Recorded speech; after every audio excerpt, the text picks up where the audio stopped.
Stepney, the Bluebell engine, works closely with his friend Rusty. One day, Sir Topham Hatt came to see him.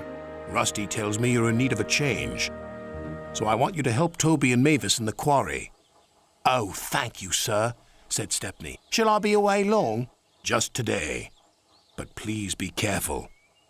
It is easy to get lost up there, so be back before dark." "We will," said the driver. Stepney soon arrived at the quarry. "We're glad you're here to help us," said Toby. "Are these my cars?" asked Stepney. "Only some of them. There's masses more in the sidings," replied Mavis. "The more the merrier." Stepney was really enjoying himself. The dustier he became, the harder he worked. Mavis and Toby were impressed. Then the foreman spoke to his driver. "We have a night special to take to the building site at the new branch line. Do you want to pull the train?" "Yes, please," said the driver. But he should have asked Sir Topham Hatt first. Night came. "Be careful, Stepney," advised Toby. "I will, and thank you for a lovely day. I do hope I can come back again." "The line can be spooky," said Mavis. "Thank you for the warning." And with that, Stepney puffed away.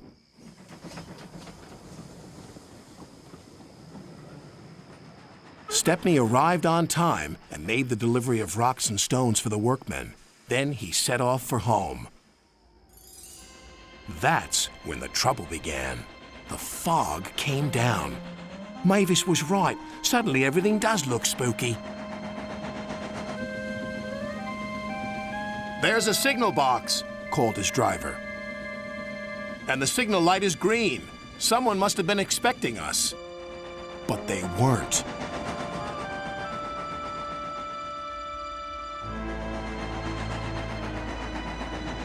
The points had been set in the wrong direction, but Stepney didn't realize this. "Home, here we come!" Then they approached an unknown area. The driver made a decision. "It's best if we rest here until the fog clears." "What are those strange sounds?" wondered Stepney. Then the fog slowly lifted. "Oh no! We're in the scrap yards!" His driver and firemen went for help.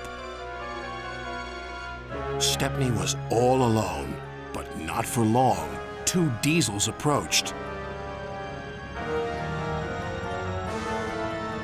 "Got you this time, Stepney. You'll make very fine scrap indeed." "Buffer 'em, Bert."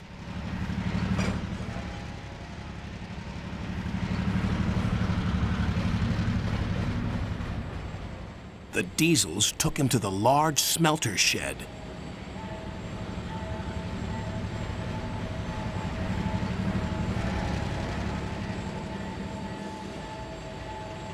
"Bye-bye, Stepney."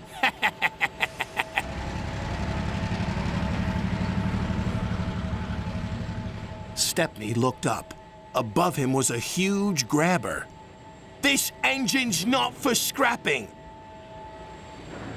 The grabber wasn't listening.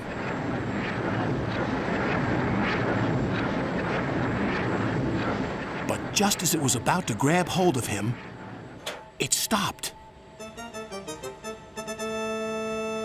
There stood Sir Topham Hatt. "It's a good thing I'm visiting this yard tonight.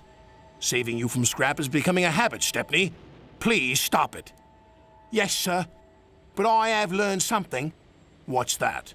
"There's no place like home." "And that's exactly where you're going now." "Bluebells forever."